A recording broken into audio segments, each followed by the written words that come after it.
Well, I'm back. I just finished about 10 minutes on the making this latest video for y'all. And unfortunately, being an older man with Parkinson's and my fingers sometimes hit the wrong buttons, I accidentally cut myself out of that tape making. And so we'll just call this uh, take two or roll 'em two or however they say it out in Hollywood. So I need to be a little more careful when I'm touching this Android expensive phone screen, I suppose. But live and learn, die and forget, as they say. This video will be a follow-up on the subject of political shenanigans going on in the United States as I speak and as you feel the results of the corruption coming out of various sections of our political spheres here on the home front in the United States of America, more especially centralized in Washington, D.C., and even more directly situated in our political leadership from the, I'm not going to name any personal names, but from the active leaders of a certain party which is in control of this country right now. You know who I'm talking about, and you can agree with me and listen, or you can disagree and just cut me off, and that's fine too. But I have a right as an American citizen to speak my mind, and I intend to speak it. I wrote a little treatise here called Political Honesty in the Rig Veda. Now, the Rig Veda is one of the oldest books in political philosophy, yoga philosophy, and it has a subtext about politics and integrity and honesty. So I'll go down to my title for this particular thesis, not thesis, for this particular, I'll get there in a second, I'm sorry. It's the end of the day on November 27th, Thanksgiving Day, and I'm a bit tired. Just a little bit tired. I won't utilize my ancient age as an excuse. I'll just simply say I'm a little tired from today's activities. So the title for this video will be Citizens Restoring Honesty to the National Political Sphere. And informed by the Rig Veda's ideals, citizens have a vital role in restoring honesty to the national political arena by actively participating in civic life, such as voting for ethical candidates, demanding transparency from public officials, and supporting legislation that upholds integrity. They can influence the direction of governments through grassroots movements, responsible use of media, and public education initiatives further empower citizens to advocate for truth and challenge corrupt practices at a systemic level. And that's basically the foundation of what I wanted to say right there. I can read the rest of it, but it would be just variations on a theme. I will move down to the key concepts related to political honesty in the Rig Veda. These are bullet points. The first one is satya, truth. The Rig Veda repeatedly highlights the power and necessity of truth. Leaders are encouraged to speak truthfully and act with integrity, recognizing that honesty underpins social harmony and trust. I hope we can all agree on that. Honesty. And then the second bullet point is rita, cosmic order. The concept of rita is central to the Rig Veda philosophy. It refers to the natural order and justice that governs the universe. Well, I truly believe in these things. Being an old yogi and an old yogi philosopher, governs the universe. Leaders are expected to uphold rita by acting fairly, maintaining balance, and avoiding deceit or corruption. Gosh, I didn't realize my 75-year-old tummy was that large. So I'm moving to give you more of a bust portrait of myself. I mean, I'm not ashamed of it. Hell, I'm 75. and corruption. Role of the king. Well, we don't have a king, but we have a president. So we're going to change that word from king to president. But this is from the Rig Veda back when they did have kings.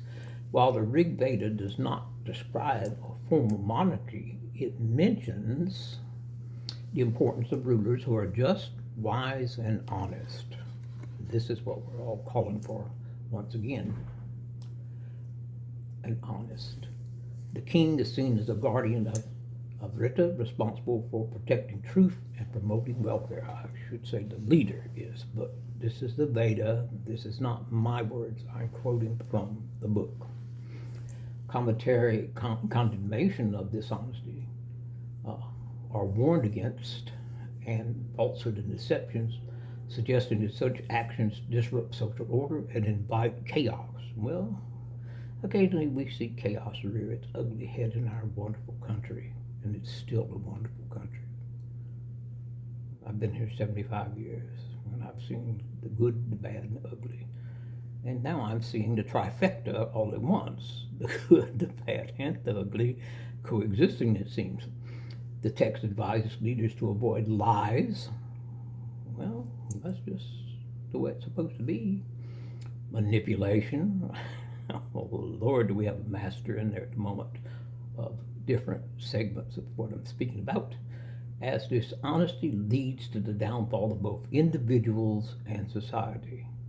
You can go back and look at old Rome if you want a perfect example of what I'm talking about, or the dystopia occurring at the end of Adolf Hitler's and Mussolini's dictatorships near the ending of World War II. They lead to downfall of both individuals and societies. Okay? Let's hope our society survives this. Well, I'm not even going to say hope. I'm just going to say we know our society will survive this. The forefathers, even though they didn't expect such a corrupt government to come to power and rule the presidency, the Supreme Court, and the Congress, both houses all at once, wrote enough provision there to protect us against such a rise to monolithic powers. Yes. Selected verses illustrating political dishonesty. Now these are again from the Rig Veda. It's poetic, it's metaphorical, and some of these verses can be interpreted as guidance for leaders and for the suggested activities of the populace. Truth is the foundation that supports the universe. Now that's from the Rig Veda 10.85.1. This verse underscores truth as essential for stability and governance. May we speak the truth and follow the path of righteousness. That's from the Veda, Rig Veda 1.89.1. This appeal encourages leaders and citizens alike to value honesty. I truly believe these words, or I would not have written them or referenced them from my reference books, which are the Vedas. Let noble thoughts come to us from every side. Rig Veda 1.89.1, and the important portion of that quote is from every side. Leaders are urged to be open, transparent, and receptive to wisdom, fostering integrity. Well, when you're not receptive to truth, honesty, and American way, much less wisdom, you're definitely on the wrong path, my friend. The impact on later political thought. The Rig Veda's emphasis on truth and righteousness influenced later Indian texts such as the Upanishads, Arthashastra, shaping ideas about ethical leadership and good governance.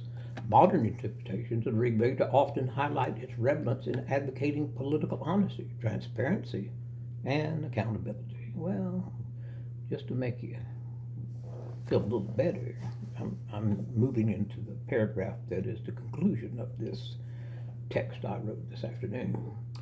The Rig Veda, though primarily a spiritual and ritual text, offers timeless guidance on the importance of honesty in political life. It teaches and urges leaders to uphold truth and justly and maintain truth and justly and maintain integrity, recognizing these values as the bedrock of a harmonious and prosperous society. Well, I didn't proofread that. I'll have to go back and change that. But what I meant to say, the teachings urge leaders to uphold truth, justice, and maintain integrity, recognizing these values as the bedrock of a harmonious and prosperous society.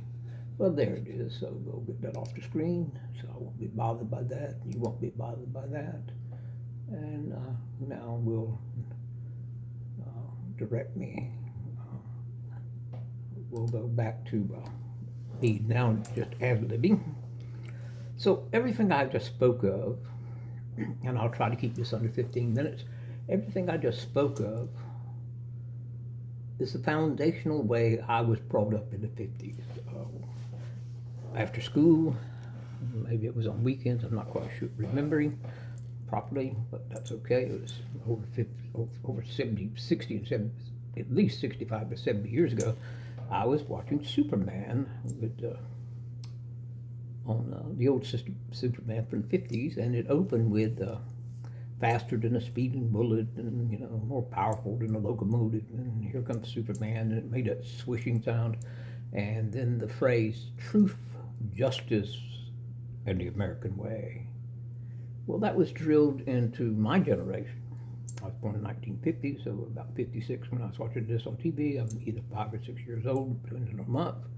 And then when I go to the first grade, I'm taught the Pledge of Allegiance.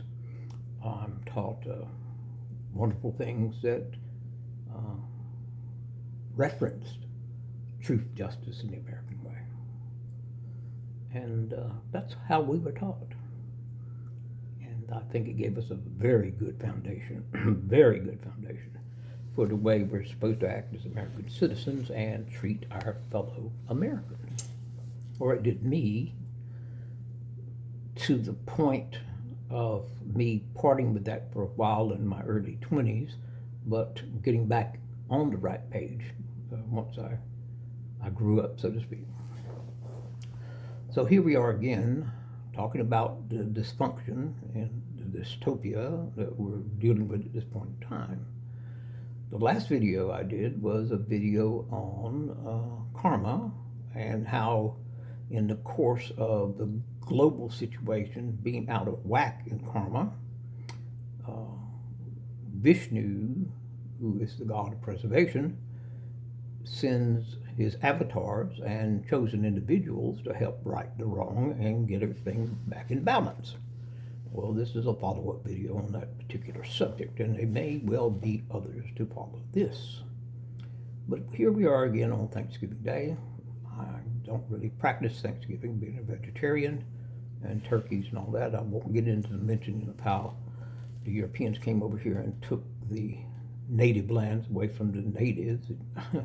I'm not going to even get into that political aspects of it, but for those two reasons, I don't recognize Columbus Day and I don't recognize Thanksgiving, because to me it was just a takeover, a hostile takeover, colonization, which is still happening in the Middle East, and I just don't agree with colonization, taking native lands away from people who've lived there for thousands of years. I think it's totally dishonest, and reparations should be given to such people.